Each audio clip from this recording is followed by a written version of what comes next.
الحمد لله وكفى والصلاة والسلام على سيد الرسل وخاتم الأنبياء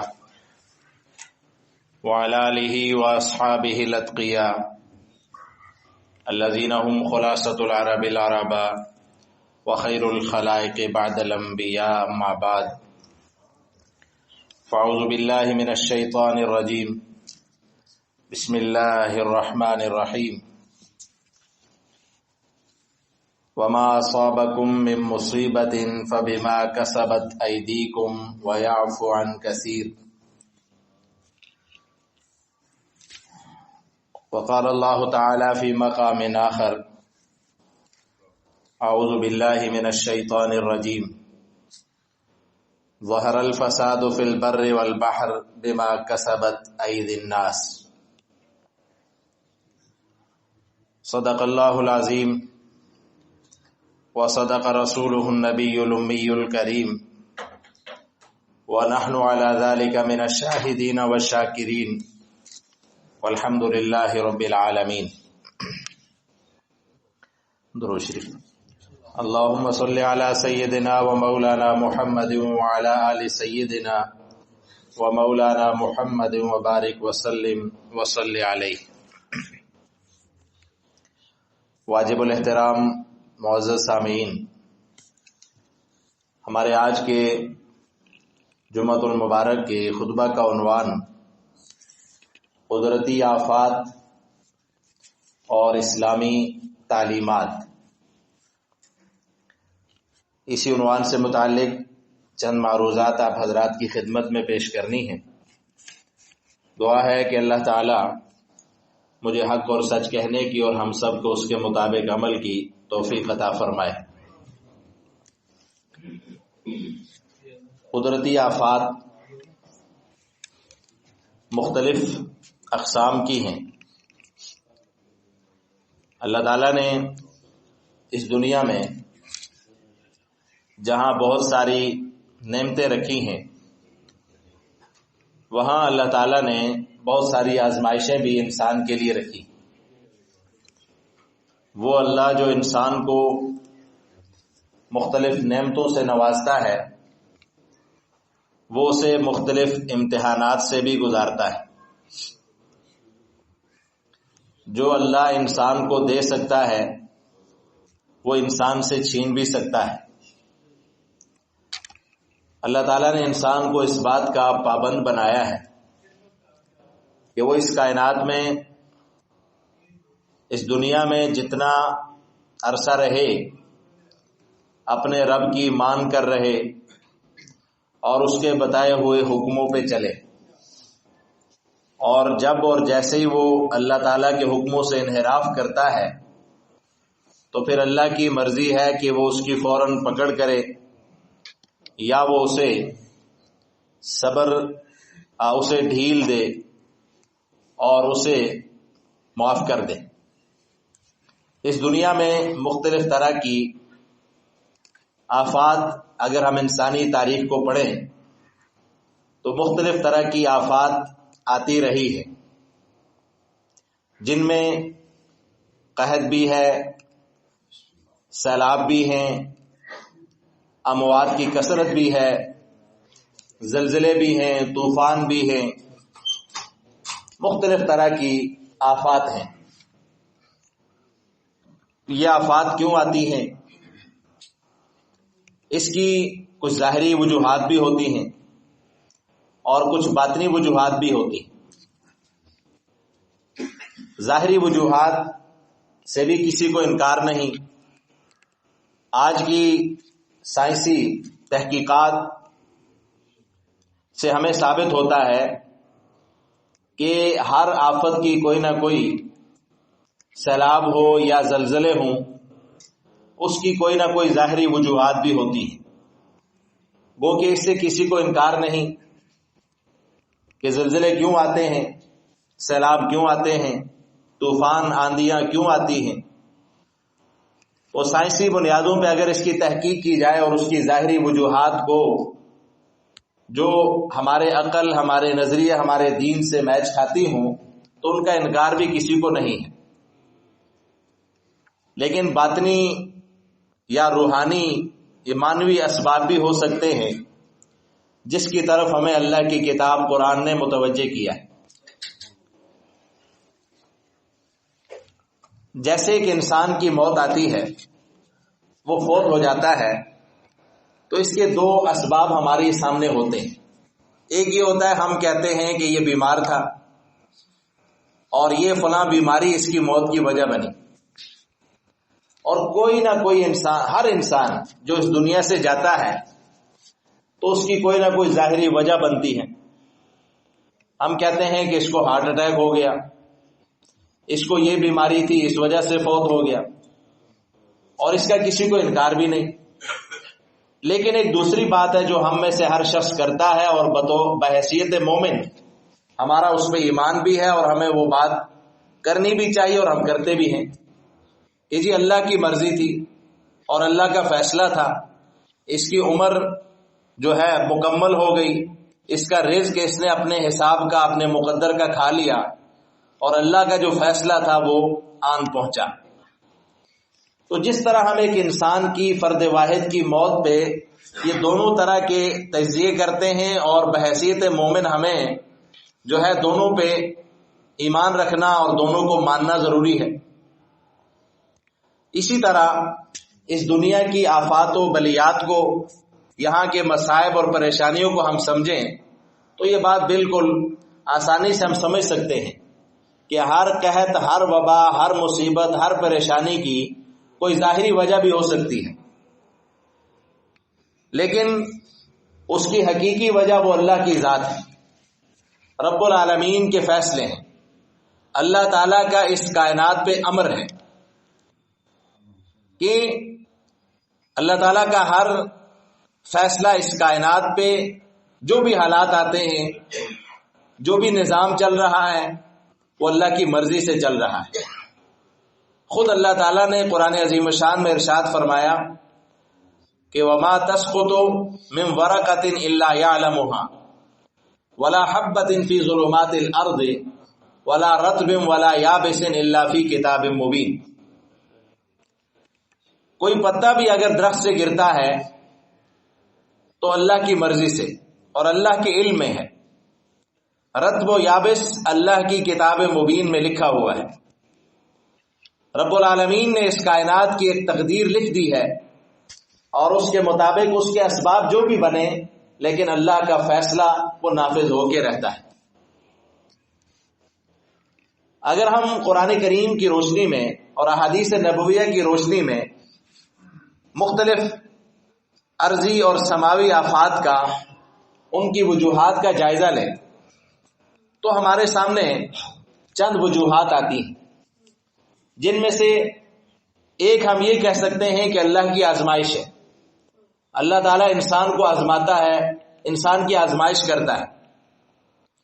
دوسری وجہ گناہوں کی کثرت، جب زیادہ ہو جاتے ہیں گناہ تو اللہ تعالیٰ کی ذات غضب میں آ جاتی ہے، اور پھر وہ انسانوں کو ان گناہوں کے نتیجے میں مختلف سزائیں دیتی. تیسری وجہ نعمتوں کی ناشکری ہے، اور اللہ اور اس کے رسول صلی اللہ علیہ وسلم کے طریقے سے انحراف. اور پانچویں وجہ مجرموں کو ان کے جرم کی سزا. اگر ہم دیکھیں آزمائش کو، جو کہ پہلی وجہ ہے، تو اللہ تعالیٰ نے سورہ بقرہ میں ارشاد فرمایا، آیت نمبر 156 کہ وَلَنَبْلُوَنَّكُمْ بِشَيْءٍ مِّنَ الْخَوْفِ وَالْجُوعِ وَنَقْصٍ مِّنَ الْأَمْوَالِ وَالْأَنفُسِ وَالثَّمَرَاتِ وَبَشِّرِ الصَّابِرِينَ، کہ ہم ضرور تمہاری آزمائش کریں گے، تمہیں آزمائیں گے، لیکن وہ آزمائش بِشَيْءٍ بہت تھوڑے طریقے سے ہوگی. بہت بڑی آزمائشیں وہ ہم تم پہ مسلط نہیں کریں گے.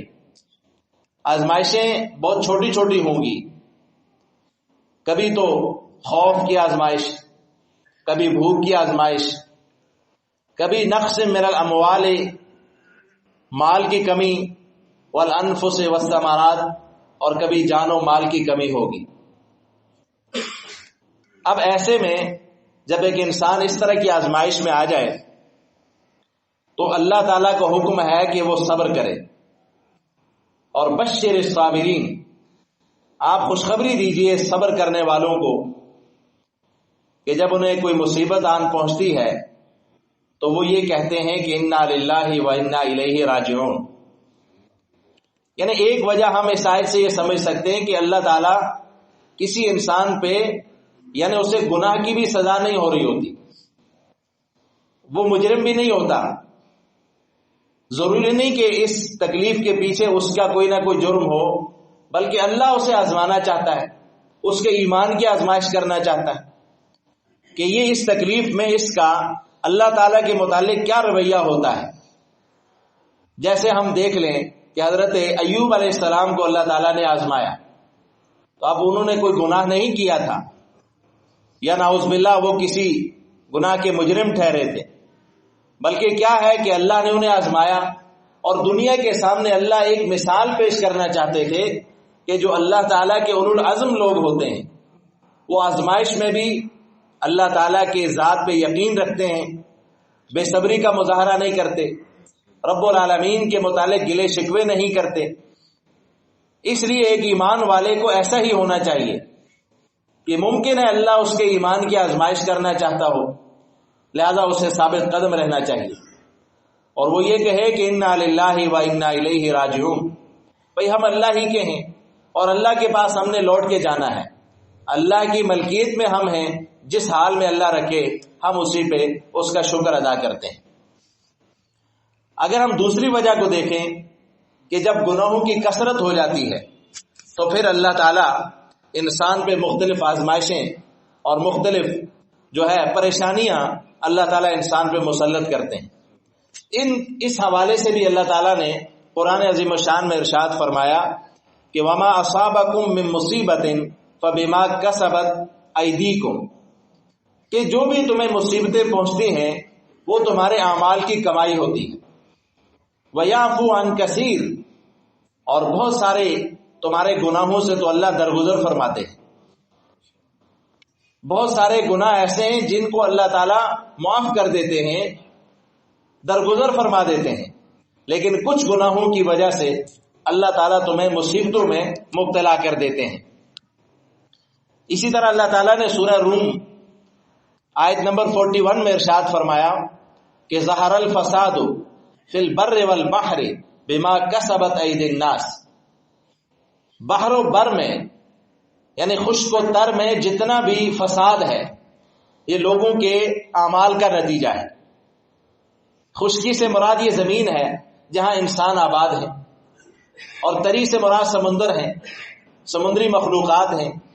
اللہ فرماتے ہیں ان دونوں جگہوں پہ جتنا بھی فساد ہے وہ انسان کے گناہوں کا نتیجہ ہے، انسان کے کاموں کا نتیجہ ہے۔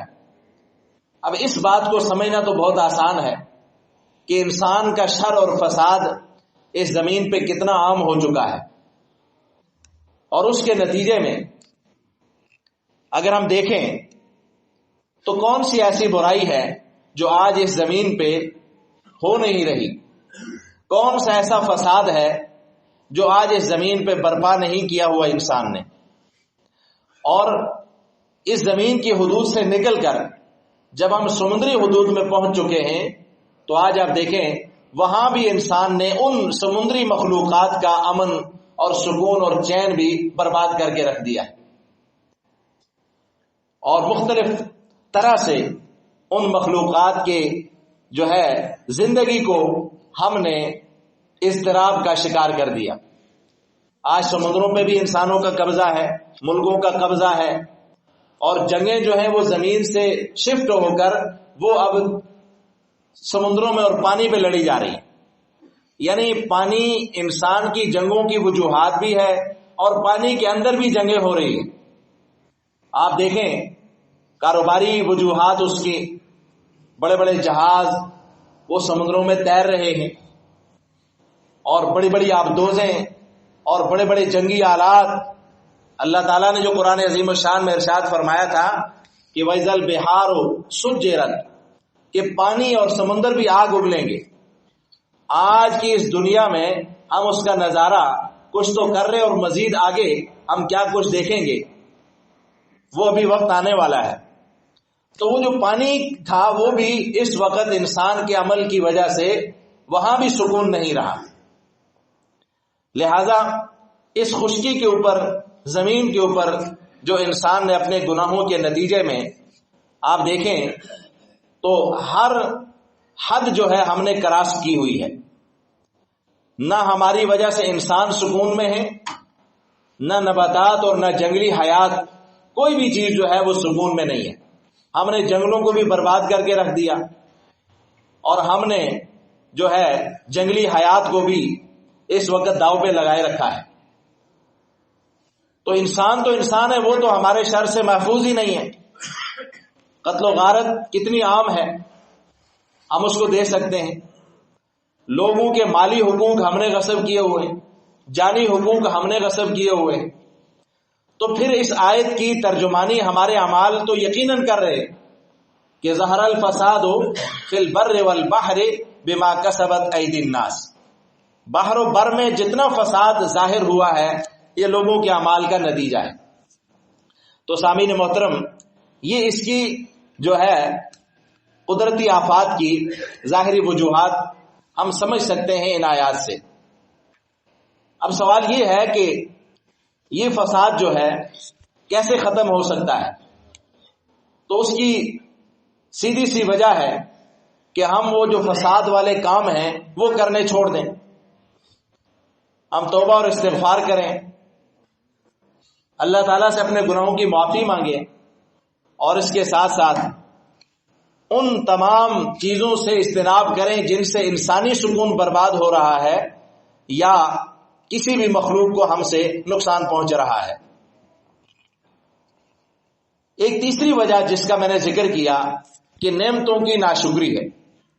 جب کوئی قوم جسے اللہ تعالیٰ نعمتوں سے نوازتا ہے اور پھر وہ نعمتوں کی ناشکری کرتی ہے تو رب العالمین یا تو اس سے وہ نعمت چھین لیتے ہیں یا پھر وہ نعمتیں جو ہے ان کے لیے وبال بن جاتی ہیں. ہم دیکھ سکتے ہیں قرآن کریم کی روشنی میں اللہ تعالیٰ نے مختلف اقوام کا ذکر کیا ہے جنہیں اللہ تعالیٰ نے ہر قسم کی نعمتوں سے نوازا تھا، لیکن انہوں نے ان کا صحیح استعمال نہیں کیا، ان کی ناشکری کی. دو جگہ پہ اللہ تعالیٰ نے بڑی واضح اور خوبصورت انداز میں یہ بات ہمیں سمجھانے کی کوشش کی ہے. ایک تو اللہ تعالیٰ نے سورہ سبا کی آیت نمبر 15 میں ایک قوم کا ذکر کیا ہے کہ لقد کان لسبأ فی مسکنہم آیہ. یہ قوم سبا ایک بڑی مشہور قوم گزری اور جس پہ اللہ تعالیٰ کی نعمتیں بے شمار تھیں. زرعی لحاظ سے اللہ تعالیٰ نے ان کو ایسی جگہ عطا کی تھی جو محل وقوع تھا، وہاں پانی کی بھی کثرت تھی اور زمین بھی انتہائی زرخیز تھی. فصلیں بے تحاشا ہوتی تھیں، باغات بے تحاشا تھے. خود اللہ نے ذکر کیا جنتان عن یمین و شمال کلوا من رزق ربکم واشکروا لہ. اللہ فرماتے ہیں ہم نے انہیں زراعت اتنی وافر مقدار میں عطا کی تھی کہ رب العالمین نے فرمایا کلوا من رزق ربکم، رب کا رزق کھاؤ، واشکروا لہ، اور اس کا شکر ادا کرو. لیکن اس قوم نے کیا کیا کہ اس نعمت کا صحیح استعمال رب کی شکر گزاری کے بجائے وہ ناشکری میں مبتلا ہو گئے، غرور اور تکبر میں مبتلا ہوئے، اور پھر انہوں نے جو ہے غرباء پر اپنے دروازے بند کیے، مساکین پہ دروازے بند کیے، دوسروں کو دینے کے بجائے وہ بخیل ہو گئے اور اس اللہ کے بھی ناشکرے ٹھہرے جس اللہ نے یہ سب انہیں دیا تھا. پھر کیا ہوا؟ اللہ تعالیٰ ارشاد فرماتے ہیں فَأَعْرَضُوا فَأَرْسَلْنَا عَلَيْهِمْ سَيْلَ الْعَرِمِ. آپ دیکھیں اس زمانے میں انہوں نے ڈیم بنائے ہوئے تھے، پانی کے بند باندھ کے وہ اس پانی کا درست استعمال کرتے تھے. آج کے زمانے میں ڈیموں کا تصور اور اہمیت تو ہم سب جانتے ہیں کہ کتنی زیادہ ہے، لیکن آج سے ہزاروں سال پہلے ایک قوم اس قدر ترقی یافتہ تھی کہ وہ ڈیم بنا کر پانی کا درست استعمال کرتے تھے، پانی سے فائدہ اٹھاتے تھے. لیکن پھر کیا ہوا کہ اللہ فرماتے کہ ہم نے وہی ڈیم ان پہ توڑ دیے اور وہ پانی جو ہے ہم نے ان پہ چھوڑ دیا. وَبَدَّلْنَاهُمْ بِجَنَّتَيْهِمْ جَنَّتَيْنِ، پہلے جو دو باغ ان کے تھے جو انتہائی زرعی تھے، جہاں پہ ہر طرح کی فصل اور پھل فروٹ ہوتے تھے، ایک وقت آیا کہ وہی باغ ایسے ہو گئے کہ وہاں پہ خشک جھاڑیاں اور وہاں پہ جو بھی درخت اگتا تھا وہ پھل والا نہیں ہوتا تھا، کڑوے اور جو ہے بے ذائقہ درخت اگتے تھے جو ان کے لیے انتہائی ظاہر بات ہے نقصان دہ تھے ہر لحاظ سے. اور اللہ تعالیٰ ارشاد فرماتے ہیں وَأَسْلِمْ وَشَيْءٍ مِّن سِدْرٍ قَلِيلٍ، کچھ تھوڑے بہت بیری کے درخت اگتے تھے. ذَلِكَ جَزَيْنَاهُمْ بِمَا كَفَرُوا، اللہ فرماتے ہیں یہ انہیں ان کی ناشکری کی سزا ہم نے دی. وَهَلْ نُجَازِي إِلَّا الْكَفُورَ، اور ناشکری قوم کو ہم ایسے ہی سزا دیتے ہیں. اسی طرح اللہ تعالیٰ نے ایک سورہ نمل میں ایک قوم کا ذکر کیا، وہاں ارشاد فرمایا کہ ضرب اللہ مثلا قریۃ کانت آمنۃ مطمئنہ، اللہ ایک مثال بیان کرتے ایک بستی کی کہ کانت آمنۃ، وہ بڑی امن والی تھی، مطمئنۃ، خوشحال تھی، یاتیہا رزقہا من کل مکان، اسے ہر طرف سے رزق کی فراوانی تھی. فکفرت بانعم اللہ، پھر اس نے اللہ کی نعمتوں کی ناشکری کی. فاذاقها اللہ لباس الجوع والخوف بما كانوا يصنعون، پھر اللہ نے انہیں بھوک اور خوف کا لباس ان پہ مسلط کیا. میں جب اس آیت کو پڑھتا ہوں پھر اپنے ملک کے حالات کو دیکھتا ہوں تو یقین کریں کہ ہم دیکھتے ہیں کہ اللہ تعالیٰ کی کون سی نعمت ہمارے پاس نہیں ہے. پانی ہمارے پاس، زراعت کی نعمت ہمارے پاس، فصلیں ہر طرح کی ہم اگا سکتے ہیں، پانی ہمارے پاس ہے، اس کے باوجود ہم قحط سالی میں مبتلا ہو جاتے ہیں. ہمارے ہاں خوراک کی قلت ہو جاتی ہے، ہمارے ہاں مہنگائی کی شرح اتنی بڑھ جاتی ہے کہ غریب کے لیے 2 وقت کا کھانا میسر کرنا مشکل ہو رہا ہوتا ہے. آخر کیا وجہ ہے کہ اتنے سارے وسائل کے باوجود ہم پریشانی کا شکار کیوں ہیں؟ سامعین محترم، جس طرح اس قوم نے ناشکری کی، ہم بھی ناشکرے ہیں. ہم اپنے پاس دستیاب وسائل کا نہ درست استعمال کرتے ہیں، نہ ان کو ہم درست طریقے سے اس کی ترسیل کرتے ہیں. اور کیا ہوتا ہے کہ ذخیرہ اندوزی ہمارے اندر، کرپشن ہمارے پاس، مالی بدعنوانیاں اس میں ہم ڈوبے ہوئے ہیں.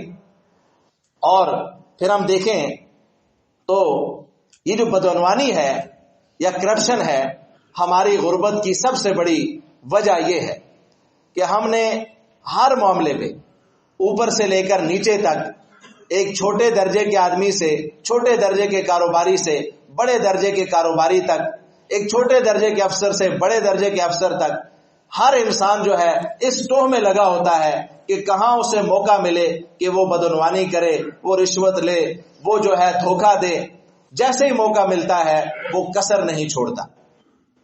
اور جب تک ہم، اب ظاہر بات ہے کہتے ہیں کہ ایک بندے کو پتا ہوتا ہے کہ آخر یہ جو اسے پریشانی آئی ہے کیوں آئی، اس کی وجہ سے اسے اگر کھانسی آ رہی ہے تو اسے پتا ہوتا ہے کہ مجھے سردی لگی ہے یا میں نے فلاں چیز کھائی ہے، اس لیے مجھے جو راس نہیں آتی تو میں بیمار ہو گیا. تو ہم اگر بحیثیت قوم اپنا محاسبہ کریں اور پھر پہلی اقوام کی تاریخ پڑھیں جو اللہ نے قرآن میں ذکر کی ہے، تو کیوں پہلی قوموں پہ عذاب آئے، کس کس گناہ کی وجہ سے آئے. ہم اگر اپنا محاسبہ کریں وہ کون سا گناہ ہے جو ہم نہیں کر رہے، وہ کون سا جرم ہے. قوم شعیب تھی، وہ اس جرم میں تجارتی جرائم ان کے اندر یہ تھے کہ ناپ تول میں کمی کرتے تھے. آج ہمارے اندر آپ دیکھیں ہم کیا اس معاملے میں کسی قوم سے پیچھے ہیں؟ مسلمان ہو کر بھی دنیا میں ہم بدعنوان مشہور ہیں. تو پھر ہم کہیں کہ ہمارے اسباب کی وجہ کوئی اور ہے، قرضوں میں ہم ڈوبے ہوئے ہیں، جبکہ ہماری قوم، ہمارے افراد محنتی بھی ہیں، صلاحیت رکھتے ہیں، ہنر رکھتے ہیں، تعلیم رکھتے ہیں. ہم دنیا میں کون سا ایسا کام ہے جو نہیں کر سکتے؟ اس کے باوجود ہم جو ہے مسائل کا شکار کیوں ہیں؟ سامعین محترم، وہ بات یہ ہے کہ تو ادھر ادھر کی نہ بات کر، یہ بتا کہ قافلہ کیوں لٹا، مجھے رہزنوں سے گلا نہیں، تیری راہبری کا سوال ہے۔ اب آپ دیکھیں نبی کریم صلی اللہ علیہ وسلم نے ایک حدیث مبارکہ میں یہ ارشاد فرمایا کہ ہر گناہ اور ہر پریشانی کی کچھ نہ کچھ وجہ ہوتی ہے۔ نبی کریم صلی اللہ علیہ وسلم نے ارشاد فرمایا کہ جب کسی قوم میں بدکاری عام ہو جائے اور وہ بدکاری اعلانیہ ہونے لگ جائے تو اللہ تعالیٰ اس قوم میں طاعون اور مختلف طرح کی ایسی بیماریاں عام کریں گے جن کا پہلے کبھی نام بھی نہیں سنا ہوا ہوگا۔ اب آپ دیکھیں ہمارے اندر کون سی ایسی وبائیں پیدا ہو جاتی ہیں کہ پہلے زمانوں میں ان کے تذکرے بھی نہیں تھے۔ وجہ کیا ہے؟ بدکاری ہمارے اندر نہ صرف یہ کہ عام ہو رہی ہے بلکہ وہ قانونی سپورٹ کے ساتھ آگے بڑھ رہی ہے اور اس کو تحفظ مل رہا ہے۔ تو ایسے میں پھر آپ دیکھیں ہم گلہ کریں کہ ہم مسائل کا شکار کیوں ہیں۔ پھر اللہ کے حبیب نے فرمایا ناپ تول میں کمی پر اللہ تعالیٰ کسی بھی قوم میں جب ناپ تول عام ہو جاتا ہے تو اللہ تعالیٰ اس قوم پہ قحط مسلط کرتے ہیں۔ اب ناپ تول میں کمی کرنے والا جو شخص ہے اس سے آپ پوچھیں آپ کیوں کرتے ہیں، وہ کہتا ہے جی اس لیے کہ تاکہ میرا مال زیادہ ہو کے بکے گا، تھوڑے مال سے میں زیادہ پیسے کما لوں گا۔ لیکن اللہ کے حبیب فرما رہے ہیں کہ جب ناپ تول میں کمی ہوگی تو قحط آئے گا۔ جیسے سود میں عام طور پہ سود اس لیے دیا جاتا ہے کہ ہمارے پیسے بڑھیں گے، مال بڑھے گا، لیکن اللہ یہ فرماتے ہیں کہ یمحق اللہ الربا ویربی الصدقات، اللہ ربا کو جب ربا اللہ اس کو مٹاتے ہیں، صدقات کو اللہ بڑھاتے ہیں۔ جب کسی قوم میں قحط آتا ہے تو ایمانداری سے آپ اسے ختم کر سکتے ہیں۔ بنی اسرائیل پہ مصر پہ جب قحط آیا تو یوسف علیہ السلام وزیر خزانہ بنے، تو کیا آپ سمجھیں کہ یوسف علیہ السلام نے کیسے اقدامات کیے کہ قحط کے دنوں میں بھی وہ قوم پریشان نہیں ہوئی؟ وجہ کیا ہے؟ ایمانداری۔ کیا آپ نے ایمانداری سے ان کا غلہ جمع کر کے بھی رکھا، پھر ایمانداری کے ساتھ ان پہ قحط کے دنوں میں خرچ بھی کیا؟ اور ہمارے ہاں کیا ہوتا ہے جب کوئی قحط آتا ہے، سیلاب آتا ہے، تو ایک تو ہمارے اندر احساس بھی نہیں ہوتا، دوسرا اگر کچھ لوگ احساس کر کے امداد وہاں پہنچاتے ہیں تو وہاں کرپٹ لوگ وہاں بھی اپنا ہاتھ صاف کرتے ہیں اور وہ امداد مستحقوں تک پہنچتی ہی نہیں ہے۔ اگر پیچھے سے 8,000 امداد چلتی ہے، مستحق تک 1,000 پہنچتا ہے۔